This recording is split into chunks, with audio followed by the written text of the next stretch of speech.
Welcome to FNGMA's Ask Atul Jo series. Today, I will share a strategy that will improve your admission chances to Harvard or Stanford MBA program. The strategy applies to anyone who thinks that HSW schools are stretch schools and require considerable planning.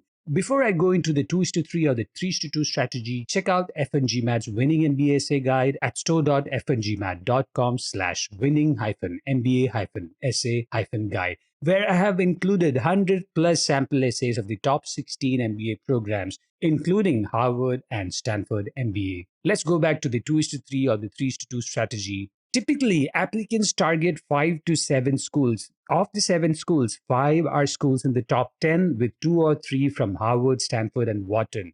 A big mistake that applicants make is to target Harvard and Stanford in one round itself. A 2:3 strategy allows you to spread out the application to 2 rounds, where Harvard will be in round 1 and Stanford in round 2, or the reverse.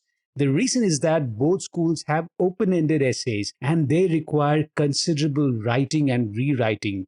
You need to understand the theme of your profile, the examples that need to be included, and the overall strategy of what works in MBA application essays. With the 2:3 strategy, 2 stands for Harvard or Wharton or Stanford or Wharton in round 1, or Harvard or Wharton or Stanford or Wharton in round 2. The 3 remaining schools could be any top school from Booth, Columbia, Kellogg, NYU Stern, Yale, Tuck, Darden, INSEAD, LBS, or Haas. MIT Sloan has a cover letter format that doesn't apply to this strategy. The 3 schools from your top 5 could be in the 5 to 15 rank, where you are writing about a wide range of contexts from strengths, weaknesses, vulnerable moments, failure, success, commitment, DEI initiatives, courage, feeling alive, and your post MBA goals. When you write essays for 3 schools with diverse topics, a theme will emerge. This theme could be reused for either Harvard or Stanford for round 2.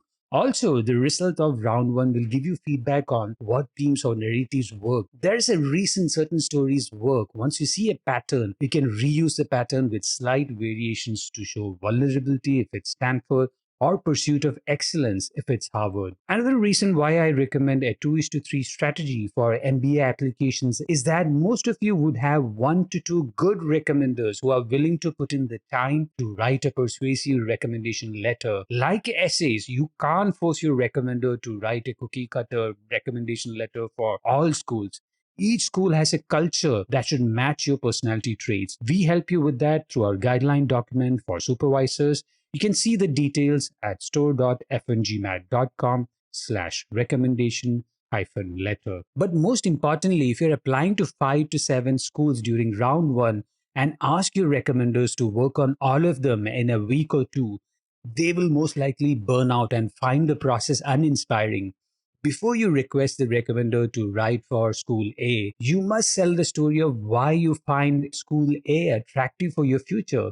Again, we share the traits through our guideline document. Once you subscribe to FNGMA's recommendation letter editing service, the process will be streamlined. Don't burn out the recommender with a long list of schools in round 1. Please note that this strategy does not apply if you're waiting for a promotion or transitioned into the company only in the past 3 to 4 months. But if you have been working with your employer for the past 3 to 5 years, the 2:3 or the 3:2 strategy is a great way to improve your admission chances to Harvard or Stanford MBA program. I hope you got value from my advice. You can start the conversation about applying to Harvard or Stanford by visiting store.fngmat.com/contact-fngmat.